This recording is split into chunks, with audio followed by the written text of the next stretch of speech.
Hello guys, എൻ്റെ പുറകിൽ കാണുന്നതാണ് പെരുമ്പളം പാലം. ഇതാണ് പെരുമ്പളത്തെ ഏറ്റവും പുതിയ പാലം. കായലിന് കുറുകെ നിർമ്മിച്ച ഏറ്റവും പുതിയ പാലമാണിത്. ഇത് കേരളത്തിലെ ഏറ്റവും വലിയ കായലിന് കുറുകെ നിർമ്മിച്ച ഗൈസ് പെരുമ്പളം പാലം കാണാനുള്ള ആഗ്രഹം കൊണ്ട് വന്ന. പക്ഷേ ഒരു 3 കിലോമീറ്റർ നടന്നാണ് വന്നത്. പക്ഷേ ഇവിടെ വന്നപ്പോൾ തന്നെ അങ്ങോട്ട് പോകാനും വണ്ടിയില്ല, വള്ളമില്ല. തിരിച്ച് ഇതേപോലെ തന്നെ 3 കിലോമീറ്റർ നടക്കണം. അപ്പോൾ ഈ പാലം കാണാൻ വരുവാണെങ്കിൽ നിങ്ങൾ ഉറപ്പായിട്ടും സ്വന്തം വണ്ടിക്ക് വരിക, അല്ലെങ്കിൽ എന്നെ പോലെ തന്നെ വളരെ ബുദ്ധിമുട്ടായിരിക്കും. പിന്നെ ഒരു കുട മസ്റ്റായിട്ട് എടുക്കുക, ഭയങ്കര വെയിലാണ്, നമ്മുടെ പുകഞ്ഞു പോകത്തേ ഉള്ളൂ. കേരളത്തിലെ ഏറ്റവും വലിയ പാലം കാണാൻ പോയാലും ഇന്നത്തെ യാത്ര പെരുമ്പളം പാലം കാണാൻ വേണ്ടിയാണ്. ഞാൻ ഈ യാത്ര ചെയ്യുന്ന ബസ്സിൻ്റെ പേരാണ്, ഒരു വെറൈറ്റി പേരാണ്, ഏലക്ക പെണ്ണ്. ഇത് ഞാൻ ചേർത്തലയിൽ നിന്നാണ് ബസ്സിൽ കയറി. 28 രൂപയാണ് പെരുമ്പളം ജംഗ്ഷൻ വരെയുള്ള ചാർജ്. പെരുമ്പളം ജംഗ്ഷനിൽ നിന്ന് 3 കിലോമീറ്റർ ഉള്ളിലാണ് ഈ പാലം സ്ഥിതി ചെയ്യുന്നത്. അതായത് നമുക്ക് അവിടെ ബസ്സൊന്നും ലഭ്യമല്ല. അവിടെ ചെന്നപ്പോഴാണ് സിറ്റുവേഷൻ മനസ്സിലായത്. നടന്ന് ചെല്ലണം, അല്ലെങ്കിൽ നമുക്ക് വണ്ടിയൊക്കെ ആയിട്ട് വരണം. അങ്ങനെ ഏലക്ക പെണ്ണ് ബസ്സിൽ പെരുമ്പളം ലക്ഷ്യമാക്കി പോകണം. വെറൈറ്റി പേര്. പിന്നെ ഈ ആലപ്പുഴയിലെ ബസ്സുകളെല്ലാം കുട്ടി ബസ്സുകളാണ്. എല്ലാം കുഞ്ഞു റോഡും കുഞ്ഞത്, ബസ്സും കുഞ്ഞത്.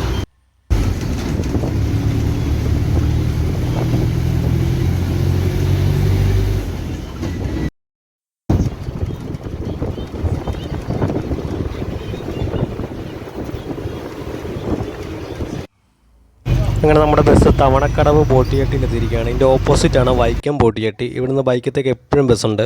അങ്ങനെ ഒരു ജംഗ്ഷനിൽ എത്തിയിട്ട് ഞാൻ നടക്കാൻ തുടങ്ങി. 3 കിലോമീറ്ററാണ് നടക്കേണ്ടത്. സ്ഥലത്താണ് ഇന്നത്തെ യാത്ര. പെരുമ്പളം പാലം കാണാൻ വേണ്ടിയുള്ള യാത്രയാണ്. പക്ഷേ വന്നപ്പോഴാണ് 8 മണി കിട്ടിയത്. ഇവിടുന്ന് ഒരു 3 കിലോമീറ്റർ നടക്കണം. ബസ്സൊന്നും ഇല്ലാത്ത ഏരിയയാണ്. അപ്പം നമ്മളല്ലേ സ്വന്തമായിട്ട് വണ്ടിയൊക്കെ ആയിട്ട് വരണം. അപ്പോൾ വണ്ടിയൊന്നും ഇല്ലാത്തതുകൊണ്ട് വളരെ ബുദ്ധിമുട്ടായിരുന്നു. പിന്നെ ആലപ്പുഴ കൂടെ നടക്കുമ്പോൾ നമുക്ക് ബുദ്ധിമുട്ട് അനുഭവപ്പെടത്തില്ല. നിരപ്പായ സ്ഥലമായിട്ട് നമുക്ക് വലിയ മടുപ്പില്ല. പിന്നെ ചൂടാണ് ഏറ്റവും വലിയ. വരുന്ന വഴിക്കൊരു മനോഹരമായൊരു അമ്പലം കണ്ടു. അടിപൊളി ഒരു അമ്പലം. നമ്മളിങ്ങനെ നടന്നു വരുമ്പോഴത്തേനും ഇങ്ങനെയുള്ള കാഴ്ചകളൊക്കെ കാണുമ്പോഴത്തേനും മനസ്സിനൊരു കുളിർമയാണ്. വരുന്ന വഴിക്കൊരു കടയിൽ നിന്ന് 2 പൊറോട്ടയും ഒരു മുട്ടക്കറിയും ചായയും കുടിച്ചു. പിന്നെ വേറെ കടകളൊന്നും അങ്ങനെ കാണുന്നില്ല. നമ്മൾ കാണുന്ന കട. അങ്ങനെ ഫൈനലി ലൊക്കേഷനിലെത്തി. ഇതാണ് പാലത്തിൻ്റെ എൻട്രൻസ്. എൻ്റെ പൊന്നെ, എന്നാ വീതിയാന്ന് നോക്കി. പക്ഷേ ഈ പാലത്തിൽ കൂടെ ബസ് സർവീസ് ഉണ്ടായിരുന്ന പൊളിയായേനെ. അടിപൊളി, നല്ല കളർഫുൾ പാലം. പെരുമ്പളം പാലം കേരളത്തിലെ ഏറ്റവും വലിയ കായലിന് കുറുകെയുള്ള പാലമാണ് ഈ പെരുമ്പളം പാലം. അപ്പോൾ പെരുമ്പളം പാലത്തിലെ കാഴ്ചകളാണ് ഇന്നത്തെ വീഡിയോയിൽ കണ്ടില്ലേ. പക്ഷേ ഇവിടെ ബസ് സർവീസൊന്നും ലഭ്യമല്ല. ഭയങ്കര 3 കിലോമീറ്റർ നടന്നാണ് ഇത്രയും ദൂരം എത്തിയത്. ഭയങ്കര ചൂടെന്ന് വെച്ചാൽ ഭയങ്കര അസഹനീയമായ ചൂടാണ്. അപ്പോൾ നമുക്ക് വീഡിയോയിൽ ഫുള്ള് കാണാം. ഈ പാലത്തിൻ്റെ നീളം എന്ന് വെച്ചാൽ 1 കിലോമീറ്ററും 150 മീറ്ററുമാണ് പാലത്തിൻ്റെ നീളം. അപ്പോൾ തന്നെ പാലത്തിൻ്റെ നീളം തന്നെ നോക്കി എന്ന നീളമാണ്. പിന്നെ ഈ പാലം നേരെ സ്ട്രെയിറ്റ് അല്ല, വളഞ്ഞാണ് ഈ പാലം പോയേക്കുന്നത്. ഇതെന്തിനിങ്ങനെ നാട്ടി വെച്ചേക്കുന്നതല്ല മനസ്സിലാവുന്നത്. ഭാവിയിൽ വല്ലതും നീളം കൂട്ടി പണിയാൻ വേണ്ടി വല്ലതും ആണ്.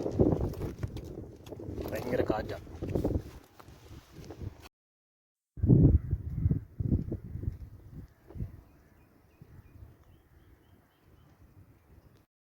കളർഫുള്ളായിട്ടുള്ളൊരു പാലം. ഒരു സ്പീഡ് ബോട്ട് പോകുന്ന കാണാം. അകലെ ഒരു സ്പീഡ് ബോട്ട്. പരുന്ത് വട്ടം ഇട്ട് പറക്കുന്നു. ഈ പരുന്ത് അടിപൊളി എന്ന് പറയുന്ന ചെറിയൊരു ദ്വീപുണ്ട്. ആ ദ്വീപിനെ ബന്ധിപ്പിക്കുന്നൊരു പാലമാണ്. അടിപൊളി എന്ന് വെച്ചാൽ ഭയങ്കര നീളം വെച്ചാൽ നീളം. ഇപ്പോൾ നടക്കാൻ തുടങ്ങിയിട്ട് തീരുന്നില്ല, അത്രയ്ക്ക് ദൂരമാണ് ഇതിന്. ഇത് കാണാൻ തന്നെ ഭയങ്കര ഒരു അട്രാക്റ്റീവായിട്ടുള്ള പാലമാണ്. കണ്ടില്ലേ, ബാക്ക്ഗ്രൗണ്ടിൽ കണ്ടില്ലേ, കോട മാറ്റി കാണിക്കാം, കണ്ടില്ലേ. പിന്നെ ഇവിടെ എല്ലാം സ്പീഡ് ബോട്ടുകളും അങ്ങനെയുള്ള സംഭവങ്ങളെല്ലാം നമുക്ക് കാണാൻ സാധിക്കുന്നുണ്ട്. പിന്നെ പരുന്ത് വട്ടമിട്ട് പറക്കുന്ന അങ്ങനെ ഒരുപാട് കാഴ്ചകൾ നമുക്കിവിടെ കാണാൻ സാധിക്കുന്നുണ്ട്. അപ്പോൾ ഇനി ദ്വീപിലെ കാഴ്ചകൾ കാണാം. ദ്വീപിൽ എന്താണെന്ന് അറിയില്ല, അവിടെ ചെന്ന് നോക്കിയിട്ട് പറയാം. ബാക്കി നമുക്ക് ഇനി ദ്വീപിലെ കാഴ്ചകൾ കണ്ടിട്ട് വരാം. ശരിക്കും ഈ ദ്വീപിലുള്ളവരുടെ അവസ്ഥയൊക്കെ ഞാൻ ഇപ്പോഴാണ് ആലോചിക്കുന്നത്. ശരിക്കും ഈ പാലം ഇല്ലാതിരുന്നപ്പോൾ അവരൊക്കെ എങ്ങനെയായിരുന്നു കഴിഞ്ഞുകൊണ്ടിരുന്നത്? ഭയങ്കര ഒരു അവസ്ഥ തന്നെയാണ് ശരിക്കും. അങ്ങനെ ഫൈനലി ദ്വീപിലെത്തി. ഇവിടെ നമുക്ക് സ്പീഡ് ബോട്ട് സർവീസുകളൊക്കെ അവൈലബിൾ ആണ്. ഒരു സ്പീഡ് ബോട്ട് അവിടെ കിടപ്പുണ്ട്. പക്ഷേ ഒരു ഗ്രൂപ്പൊക്കെ ആയിട്ട് വരുവാണെങ്കിൽ സ്പീഡ് ബോട്ടിലൊക്കെ കയറായിരുന്നു. അടിപൊളിയാണ് കായലിൽ കൂടെ ഉള്ള സ്പീഡ് ബോട്ട് യാത്ര. ഈ കാണുന്നതാണ് പെരുമ്പളം ദ്വീപ്. ഇതാണ് ഞാൻ പറഞ്ഞ സ്പീഡ് ബോട്ട്, കിടുക്കാച്ചി സ്പീഡ് ബോട്ട്.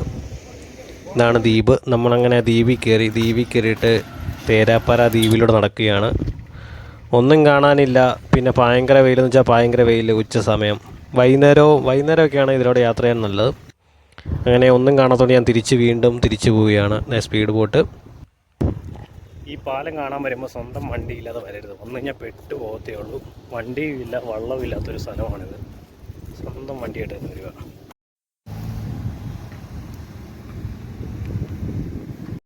ഗൈസ് പെട്ടുപോയി ഗൈസ്. പെരുമ്പളം പാലം കാണാനുള്ള ആഗ്രഹം കൊണ്ട് വന്ന പക്ഷേ ഒരു 3 കിലോമീറ്റർ നടന്നാണ് വന്നത്. പക്ഷേ ഇവിടെ വന്നപ്പോൾ അങ്ങോട്ട് പോകാനും വണ്ടിയില്ല വള്ളമില്ല. തിരിച്ച് ഇതേപോലെ തന്നെ 3 കിലോമീറ്റർ നടക്കണം. അപ്പോൾ ഈ പാലം കാണാൻ വരുവാണെങ്കിൽ നിങ്ങൾ ഉറപ്പായിട്ടും സ്വന്തം വണ്ടിക്ക് വരിക. അല്ലെങ്കിൽ എന്നെപ്പോലെ തന്നെ വളരെ ബുദ്ധിമുട്ടായിരിക്കും. പിന്നെ ഒരു കുട മസ്റ്റായിട്ട് എടുക്കുക. ഭയങ്കര വെയിലാണ്. നമ്മുടെ പുകഞ്ഞു പോകത്തേ ഉള്ളൂ.